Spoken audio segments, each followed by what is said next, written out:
ग्वालियर पहुंचे केंद्रीय मंत्री ज्योतिरादित्य सिंधिया ने उपराष्ट्रपति चुनाव, यूपीआई, यूपीयू और नेपाल मामले पर कहा कि मैं उपराष्ट्रपति चुनाव के बाद प्रवास पर ग्वालियर आए हैं।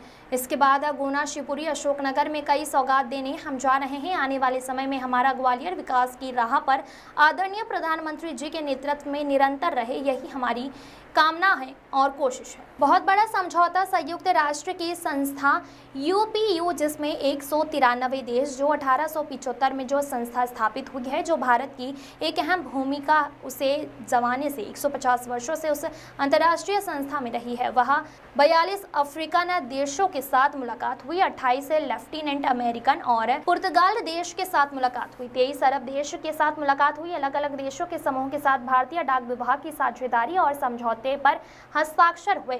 यूपीयू 193 देश की संस्था के साथ भारत का डीपीआई के तहत यूपीआई का समझौता, ताकि उसकी जो क्षमता है और उससे जो सीख मिले वह यूपीयू में भी सम्मिलित हों। इस पर समझौते पर भी हमारे हस्ताक्षर हुए हैं और यूपीआई भारत व्यापक ही नहीं, केवल Nepal, Bhutan, UAE, Paris, France, Mauritius व्यापक ही नहीं, लेकिन अब यूपीआई विश्व व्यापक हो चुका है।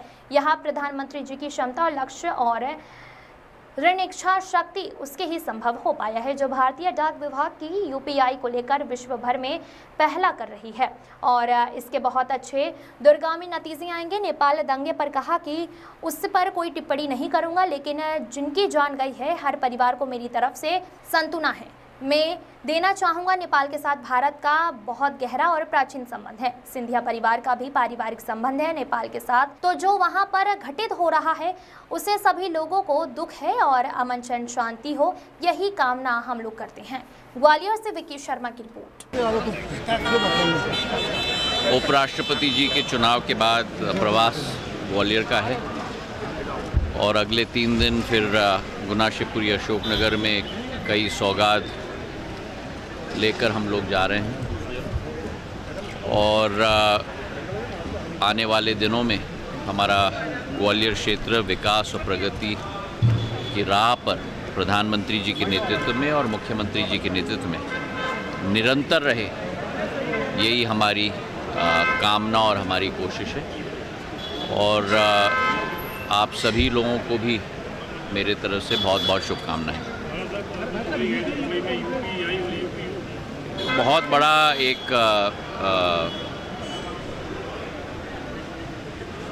समझौता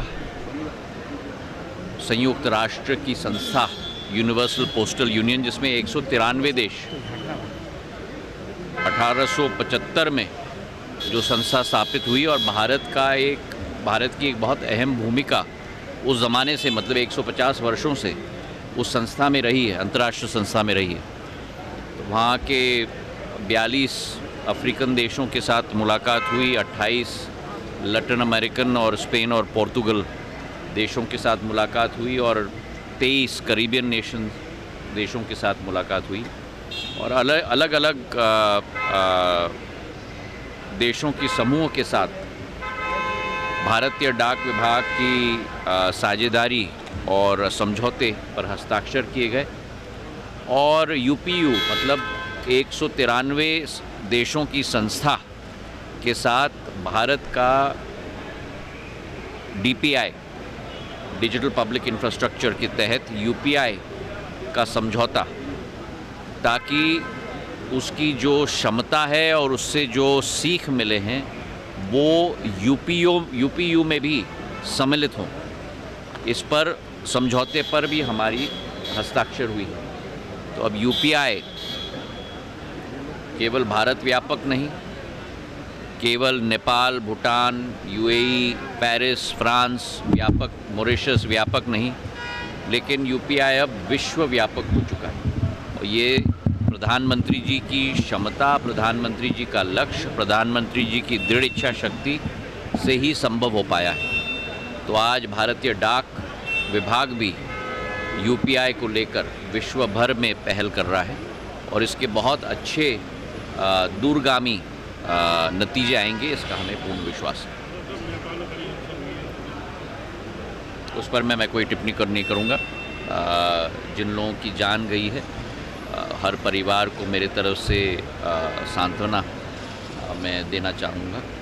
नेपाल के साथ भारत का तो बहुत गहरा और प्राचीन संबंध है और सिंधिया परिवार का भी एक बहुत पारिवारिक संबंध नेपाल के साथ है। तो जो वहाँ घटित हो रहा है उससे सभी लोगों को दुख है और अमन चैन और शांति हो, यही कामना हम लोग करते हैं।